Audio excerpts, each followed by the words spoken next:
एक last class तक हम लोग एक आरसीसी जो सिंगली रेनफोर्स्ड सेक्शन है उसको एनालाइज कर रहे थे कि फोर्सेस निकाल रहे थे कि compression force due to concrete कितना होगा, tension force due to steel कितना होगा।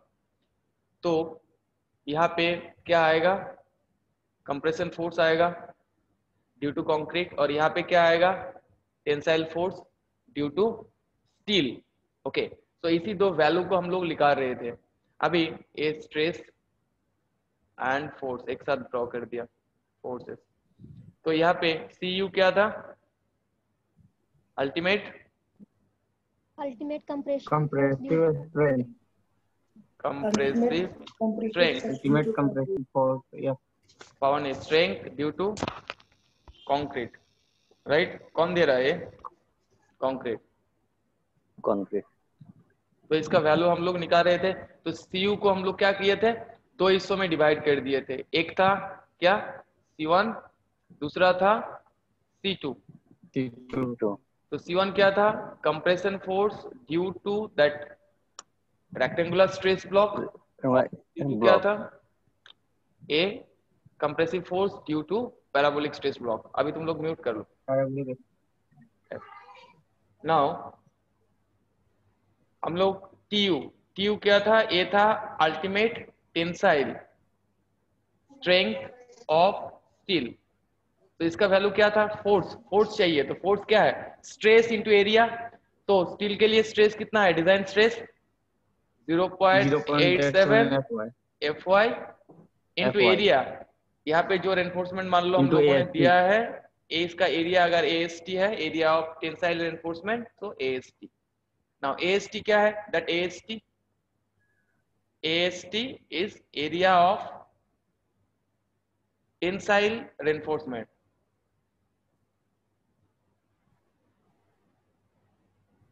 जो भी जितना भी दिया है ना, अभी हम लोगों को C1 और C2 का वैल्यू निकाल रहे थे। ओके, तो C1 और C2 का वैल्यू अगर निकाल रहे थे हम लोग, तो हमें क्या चाहिए, देखो फोर्स चाहिए तो एरिया चाहिए होगा और स्ट्रेस चाहिए होगा। अभी दोनों के लिए स्ट्रेस जो मैक्सिमम स्ट्रेस है दोनों के लिए 0.447 है, वो पैराबोलिक हो या फिर रेक्टेंगुलर हो, दोनों के लिए मेरा सेम है। अभी मुझे एरिया चाहिए होगा, तो एरिया के लिए हम लोग क्या देखे थे कि ये जो मेरा XU डेप्थ था, neutral axis depth from the extreme compression fibre, उसको दो हिस्सों में डिवाइड किया था। क्या क्या था, एक X1 दूसरा X2। कौन सा वाला X1 लिए थे हम लोग, ऊपर वाला कि नीचे वाला लिए थे, ऊपर वाला एक्शन लिए थे, ऊपर वाला X1 लिए थे। ठीक है, तो ए हम लोग X1 लिए थे, ए X2 लिया था। X1 और X2 क्या है, X1 है depth of the rectangular stress block, ठीक है, depth of the rectangular stress block. और X2 क्या है, that is the depth of the parabolic stress block.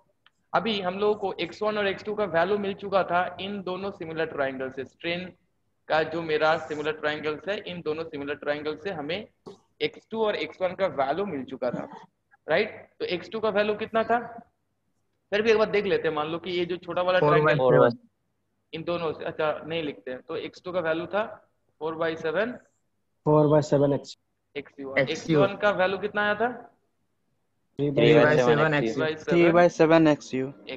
Okay. तो अभी ये जो C1 का वैल्यू है, C1 क्या है, क्या था वो, compression force due two rectangular stress block. Now कितना हो जाएगा फिर इसका फोर्स का वैल्यू, पहले हमें एरिया चाहिए होगा। तो एरिया कितना है, एक रेक्टेंगुलर पोर्शन है, इसका विड्थ कितना है, B है, इसका डेप्थ कितना है, X1 है। तो X1 का वैल्यू कितना था, 3/7 XU 3/7 XU मल्टीप्लाइड बाय, हमें स्ट्रेस चाहिए, तो यहाँ पे मैक्सिमम स्ट्रेस कितना है, what is the maximum stress value, 0.447 FCK। इसको अगर ये करोगे तो कितना आएगा, 0. निकालो, 0.19 FCK। तो C1 का वैल्यू हमें मिल चुका है। Now we need to find out the value of C2। C2 का मतलब कि the compressive stress due to the parabolic stress block. Okay, तो पैराबोलिक स्ट्रेस ब्लॉक पहले हमें चाहिए कि इस टाइप ऑफ पैराबोला के लिए एरिया कितना होता है, कि अगर इस टाइप ऑफ पैराबोला रहा तो उसका एरिया कैसा होता है और उसका सीजी कहाँ पे होता है, ये जानना जरूरी है। तो हम लोगों के पास कोई भी सेक्शन हो तो उसमें जो पैराबोला बनता है, कोई भी टाइप का पैराबोला, दो टाइप ऑफ पैराबोला जनरली बनता है हम लोगों के पास, तो उसको देख लेते पहले। तो से इसको आसान तरीके से समझा जाए तो हम लोग के पास दो काइंड ऑफ पैराबोला हो सकता है। आइदर ये नीचे वाला पैराबोला जैसा दिख रहा है, इस टाइप ऑफ पैराबोला, इसको बोलते हैं कॉन्वेक्स आउटवर्ड, और एक है ऊपर वाला पैराबोला, इसे बोलते हैं कॉनकेव डाउनवर्ड। दो टाइप ऑफ पैराबोला मिल सकता है ना। तो ये जो मेरा यहाँ पे डायग्राम है, ये कौन सा टाइप का पैराबोला है, देखो नीचे वाला, है ना। तो अगर इसका एरिया देख लेते हैं, अगर मान लो कि इसका विड्थ b है और इसका हाइट h है, तो इस टाइप ऑफ पैराबोला का एरिया कितना होता है, एरिया होता है 2/3 ऑफ BH। 2/3 BH। और इस टाइप ऑफ पैराबोला का जो एरिया होता है वो होता है तुम्हारा 1/3 BH। ओके, एरिया याद रखो।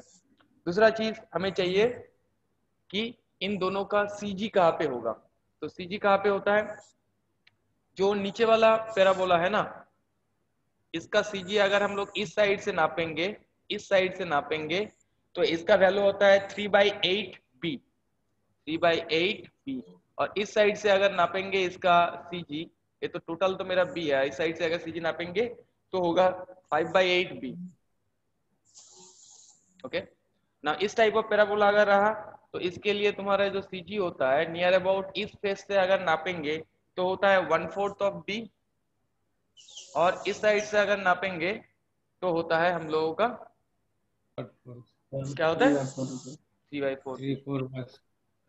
तो इस चीज को, इस प्रोफाइल को याद रखो, क्योंकि इस टाइप ऑफ पैराबोला, आइदर इस टाइप ऑफ पैराबोला, ऊपर वाला पैराबोला मतलब 1 नंबर पैराबोला मिल सकता है और 2 नंबर पैराबोला मिल सकता है। तो इन दोनों का CG और एरिया, ये दो चीज याद रखो, ये काम में आता है यहाँ पे, और कहीं भी जगह पे जब हम लोग कैलकुलेशन करेंगे, बहुत सारा जगह पे, नॉट नेसेसरी कि स्ट्रक्चर में ही होगा, बहुत जगह पे इसका काम आता है। तो इसको लिख लो, पहले लिख लिया। ओके, तो इस चीज को हम लोग क्या करते हैं, मिटा देते हैं। कि लिख रहे हो? नहीं सर, 1 मिनट। हाँ, लिख रहे हैं।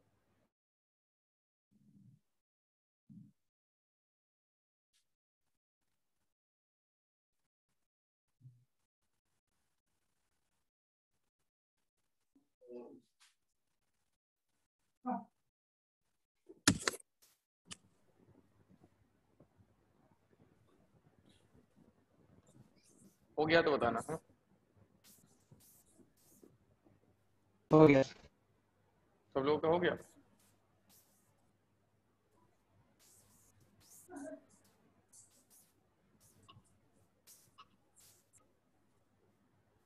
ओके, तो अभी हम लोग C2 का वैल्यू देखेंगे, नीचे करके उसको अभी रहने देते हैं। तो C2 का वैल्यू के लिए क्या चाहिए होगा, बोलो C2 का वैल्यू कितना आएगा, फिर हम लोगों का एरिया निकल गया। अगर एरिया मिल जाएगा तो स्ट्रेस से मल्टीप्लाई कर दो, मैक्सिमम स्ट्रेस उस जोन में कहाँ पे है, मैक्सिमम स्ट्रेस वही तुम्हारा 0.447 FC के। तो यहाँ पे अगर हम लोग इसके लिए C2 निकालेंगे, C2 क्या है, compression force due to the parabolic stress block. तो पहले हमें एरिया निकालना होगा, एरिया कितना होगा, देखो इस टाइप ऑफ पैराबोला के एरिया कितना होता है 2/3 ऑफ BH, 2/3 2/3 ऑफ B। और हाइट कितना है, हाइट कितना है इसके लिए x2, 4/7 x2। ये हो गया मेरा area multiplied by stress. Stress कितना है, 4/7 XU। स्ट्रेस कितना है 0.447 FC के। नाउ वैल्यू बिठा दो, 2/3 FC। Into B into x2 का वैल्यू है 4/7।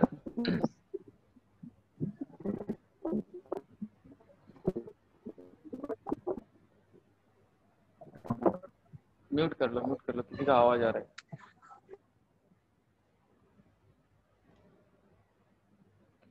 तो 4/7 XU, तो इसे अगर हम लोग कैलकुलेट करेंगे तो इसका वैल्यू आएगा कितना, पहले वाले का कितना आया था? सर 0.17 है, 0.17 0.17 XUB FCK FCK XUB। Okay, और C1 का वैल्यू कितना आया था? ये तो C2 का आया, C2 का वैल्यू हमें मिल चुका है 0.17 FCK XUB। C1 का 0.19 है। C1 का आया था 0.19, C1 का आया है 0.19 FCK XUB। नाउ अभी बोलो कि टोटल कंप्रेशन फोर्स है, टोटल कंप्रेशन फोर्स का वैल्यू अभी कितना आया? So 0.36 FCK XUB। 0.36 right.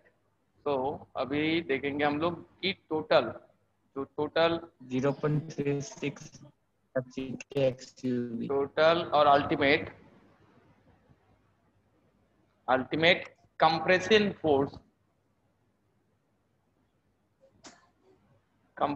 Force due to concrete. So Cu equals to C1 plus C2 हम लोगों ने ऑलरेडी कंसिडर किया है। सो C1 का वैल्यू आया है 0.19 FCK XUB प्लस C2 का वैल्यू आया है 0.17 FCK XUB, तो टोटल आया 0.36 FCK XUB। तो ये है Cu का वैल्यू, और Tu का वैल्यू कितना है? 0.87 FY। 0.87 FY EST। तो ये दो फोर्सेस का वैल्यू हमें मिल चुका है कि स्टील मेरा कितना कंप्रेशन टेंसाइल स्ट्रेंथ देगा, टेंसाइल फोर्स प्रोड्यूस करेगा out of its design tensile strength, और कंक्रीट कितना कंप्रेशन फोर्स जनरेट करेगा out of its design compressive strength. तो ये दो वैल्यू हमें मिल चुका है। नाउ द क्वेश्चन इज कि दो वैल्यू को देखो, अगर मुझे Cu का वैल्यू पता करना है कि कितना कंप्रेशन फोर्स दे रहा है, तो कंक्रीट का FCK हमें पता है, क्या है FCK? That is the characteristic compressive strength of concrete. B with भी पता होगा। Now the term XU, that XU is unknown. Okay, उससे पहले हम लोगों को जानना ये जरूरी है कि ये जो Cu है, देखो TU कहाँ पे एक्ट कर रहा है, हमको पता है TU कहाँ एक्ट कर रहा है, जहाँ पे मैंने टेंसाइल रेनफोर्समेंट दिया है उस जोन में मेरा TU एक्ट करेगा उस सेंटर लाइन के बराबर। बट Cu कहाँ पे एक्ट करेगा? अभी क्वेश्चन वही आता है कि जो Cu है, Cu तो मिल गया, अच्छा इसको पहले लिख लो फिर इसको मिटा देंगे। लिख लिया? Yes sir.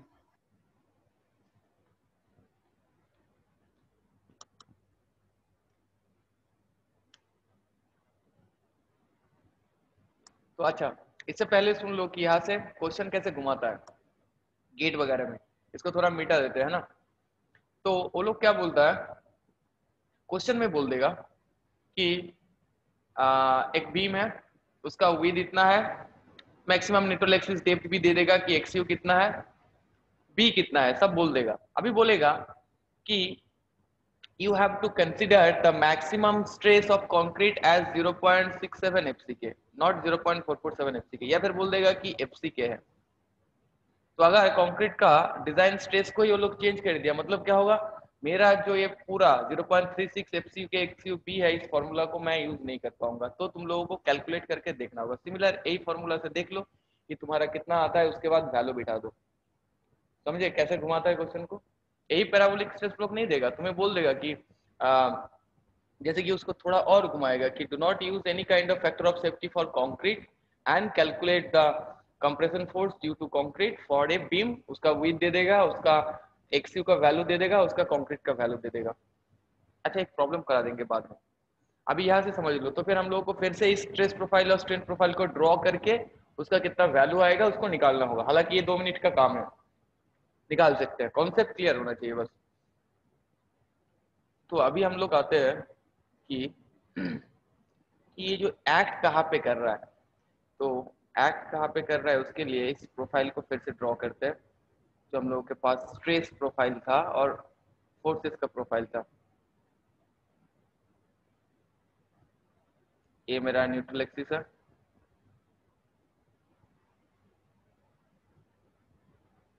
ये सबको समझ में आ रहा है ना? बहुत जरूरी है Yes, समझ sir. में आना। Yes, sir. तो ये सॉर्ट ऑफ मेरा बीम था।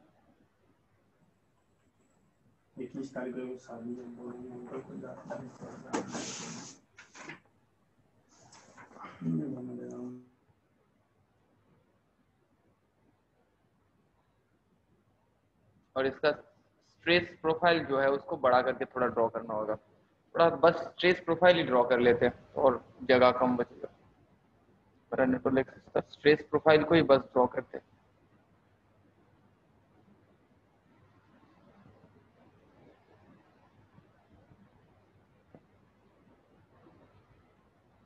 तो ये मेरा स्ट्रेस और फोर्सेस का प्रोफाइल था, है ना, कि हमें CU का वैल्यू मिल चुका है, TU का भी वैल्यू मिल चुका है 0.87 FY AST, और ये जो स्ट्रेस का वैल्यू है ये 0.87 FY है, और CU का वैल्यू भी हमें मिल चुका है 0.36 FCK XUP।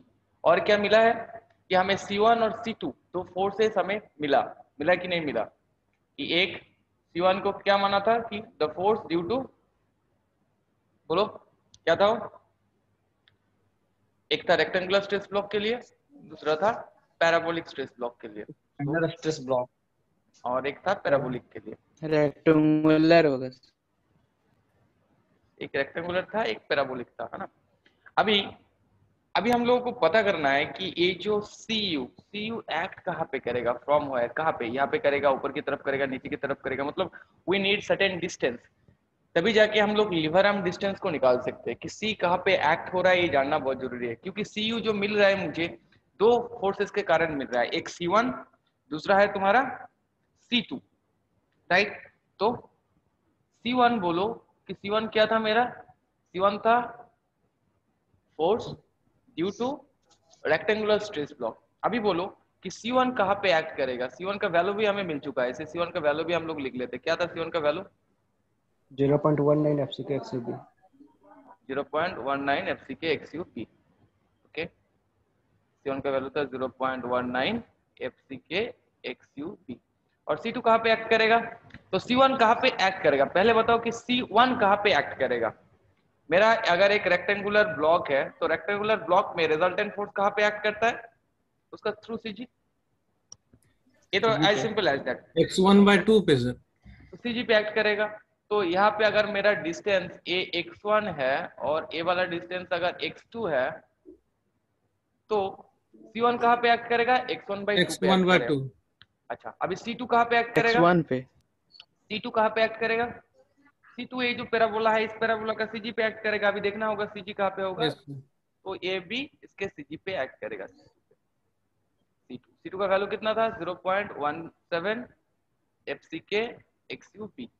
तो ए कहाँ पे एक्ट कर रहा है, ए कहाँ पे एक्ट कर रहा है हमें पता है। तो अगर मान लो कि हम लोग अगर डिस्टेंस से इसको दिखाएंगे कि इसे और थोड़ा इसको डिस्टेंस वाइज देख लेते हैं, तो से नाम दे दो कि ए जो एक्ट कर रहा है ए x1 डिस्टेंस पे एक्ट कर रहा है, से x1 तो हम लोगों ने नाम दे दिया, तो y1 डिस्टेंस पे एक्ट कर रहा है, मान लो y1 डिस्टेंस पे। तो y1 क्या है, y1 क्या है, द डिस्टेंस बिटवीन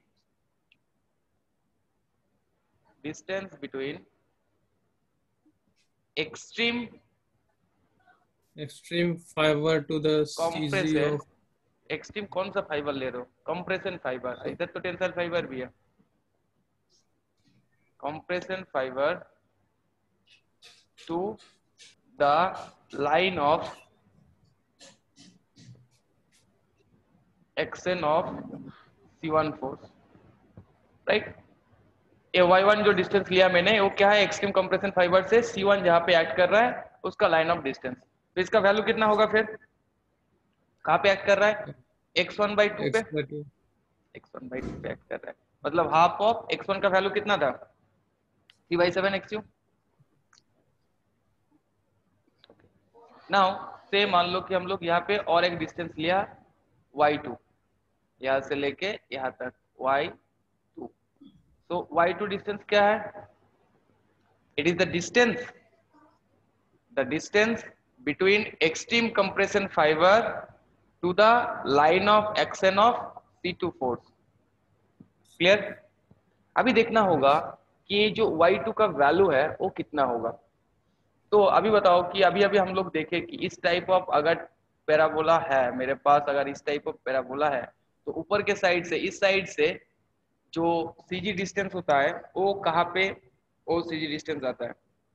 बोलो, ऊपर की साइड से, मुझे ऊपर की साइड से ऊपर सीजी की थ्री साइड डिस्टेंस बाई से एट 3/8 आना sir, 3/8 x right, x2 3/8 of x2, 3/8 of x2, okay, x2 3/8 of x2। और हमने क्या लिया, y2 क्या लिया, यहाँ से डिस्टेंस लिया from the extreme compression fibre. तो y2 का वैल्यू क्या yes आएगा, ध्यान से देखो, y2 का वैल्यू 3 क्या आएगा। by पहले 3/8 of x2 plus A1 x1 ले लिया, x1 पहले x1 ले लिया, फिर यहाँ yes से CG पे एक्ट कर रहे हैं तो यहाँ से हम लोगों को CG तक जाना होगा। तो CG कहाँ पे है, ऐसा अगर मेरे पास अगर इस टाइप ऑफ, अभी अभी देखे हम लोग, अगर हम लोगों के पास इस टाइप ऑफ कोई पैराबोला रहेगा तो इस साइड से कितना डिस्टेंस पे होता है इसका CG, अभी अभी देखे हम लोग, कहाँ पे होता है, 3/8 पे होता है।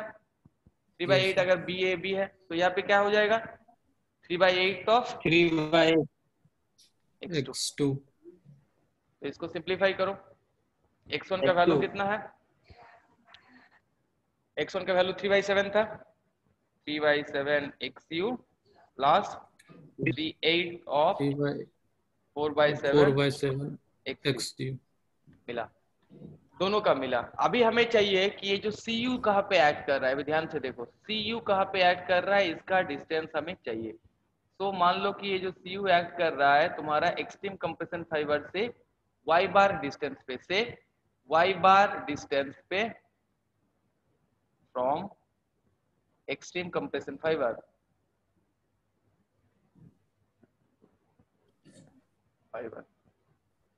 इस चीज को ही निकालना है कि y बार क्या है, distance from the extreme compression fibre to the line of action of total compression force, right, to the line of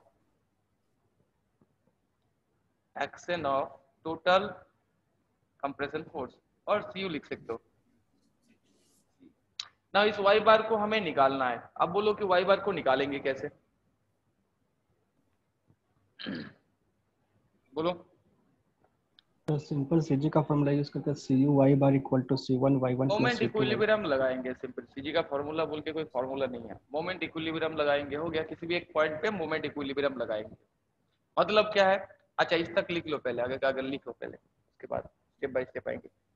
और कहीं पे अगर डाउट हुआ तो दोनों पूछ का लो। एवरेज कर देंगे सर, y1 plus y2/2 अभी लिखो, दिमाग मत खराब है सर हमारे। y2 का एक बार फिर से कर। हाँ, y2 क्या है फिर, y2 हम लोग लिए, it is the distance from the extreme compression fibre to the line of action of C2। अभी C2 कहाँ पे एक्ट कर रहा है, इस पैराबोला का CG पे। अभी इस पैराबोला का CG इस साइड से कहाँ पे होता है, बोलो, इस पैराबोला का CG इस साइड से किधर होता है, 3/8 ऑफ जो तुम्हारा x2 डिस्टेंस है। ओके चलो इसको ना और एनलार्ज करके देखते हैं। ये मेरा रेक्टेंगुलर स्ट्रेस ब्लॉक है, ये पैराबोलिक स्ट्रेस ब्लॉक है। हम क्या बोल रहे हैं कि C2 यहाँ पे एक्ट कर रहा है और ये डिस्टेंस जो है, ये C2 का डिस्टेंस y बार है, राइट। y बार क्या है, it is distance from extreme compression fibre to the line of action of C2। अभी नेक्स्ट क्वेश्चन होना चाहिए कि C2 सर पे कहाँ पे एक्ट करेगा। तो C2 हमें पता है कि ये जो पैराबोलिक ब्लॉक है, मतलब फोर्स कहाँ पे एक्ट करता है, कोई भी एरिया या फिर कोई भी तुम्हारा जो सेक्शनल व्यू दिया हुआ है उसका सेंट्रोइड पे एक्ट करता है या फिर CG पे एक्ट करता है। तो इसका सेंट्रोइड कहाँ पे है, तो हमें चाहिए जो डिस्टेंस चाहिए, ए वाला डिस्टेंस क्या था, x1 था, ए वाला डिस्टेंस कहाँ था, x2 था। हमें कहाँ आना है, ऊपर से लेके इसका CG तक आना है। तो डिस्टेंस कहाँ से मिलेगा, y बार इक्वल्स टू, कैसे मिलेगा, ध्यान से देख लो एक बार। तो पहले x1 को ऐड कर दो, x1 यहाँ से यहाँ तक हम लोग चले आए, कोई प्रॉब्लम नहीं। अभी हमें यहाँ से यहाँ तक जो डिस्टेंस चाहिए, ये CG डिस्टेंस चाहिए। तो इस फेस से, इस टाइप ऑफ पैराबोला के लिए इस फेस से डिस्टेंस कितना होता है, 3/8 ऑफ तुम्हारा x2। क्लियर, अभी आया, अभी x1 और x2 का वैल्यू बिठा दो बस, यस और नो? Yes sir. क्लियर हुआ ना? तुम बताओ फिर, इसको समझाओ, मुझे समझाओ कि क्या समझाया उसको, बोलो।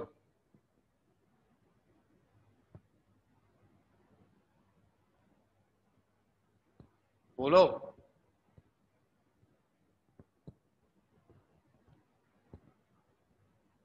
सर x1 का वैल्यू ले लेंगे 3/7 नहीं ये xu। कहाँ से कैसे किया ये y बार का वैल्यू जो पूछ रहा था? कौन पूछ रहा था? हेमंत? कौन पूछ यस रहा सर। था? अच्छा हेमंत समझाओ फिर इसको। हम y बार का वैल्यू हम लोग कैसे निकाले? हमको y बार एक्सट्रीम कंप्रेशन से हमें C2 तक चाहिए, पहली बात। C2 तक आने के लिए हमें x1 डिस्टेंस तक पहले आना होगा, फिर C2 कहाँ पे एक्ट करेगा? इस पैराबोला का CG पे। तो हमें देखना होगा ऊपर से CG डिस्टेंस कहाँ पे है, तो बस x1 प्लस उतना डिस्टेंस इसलिए किया। तो हम लोगों के पास देखो क्या क्या मिला। एक मिला हमें y1, y1 क्या है? इट इज द सर वहाँ पे डिस्टेंस। y2 होगा ना सर? कौन सा? ये यहाँ हाँ, पे ये सॉरी हाँ y2 है, y2 ये y2 है, मैं यहाँ पे y बार लिख दिया, y2 है। y बार निकालेंगे, y बार हम लोग इसके लिए लिया, क्या बोलते हैं उसको, जो टोटल कंप्रेशन फोर्स है, अल्टीमेट फोर्स है, उसके लिए निकालेंगे। यहाँ तक ठीक है, इसको मिटाना पड़ेगा। तो क्या क्या मिला इसको पॉइंट आउट करके रखो। हमें मिला y1 का वैल्यू, y1 क्या है कि C1 जहाँ पे एक्ट कर रहा है कंप्रेशन फाइबर से डिस्टेंस, y2 क्या था? C2 जहाँ पे एक्ट कर रहा है कंप्रेशन फाइबर से डिस्टेंस, और y बार क्या लिया हमने कि ए एक्सट्रीम कंप्रेशन फाइबर से जो CU एक्ट कर रहा है वहां तक का distance. Up to this clear? Okay. अभी हम लोग इसको रिज्वाइन कर लो तुरंत, कंप्लीट करते हैं आज, रिज्वाइन कर लो। 11:10 से क्लास है सर। हाँ तो आज खत्म हो जाएगा, तुम रिज्वाइन तो करो पहले, पता है क्लास है।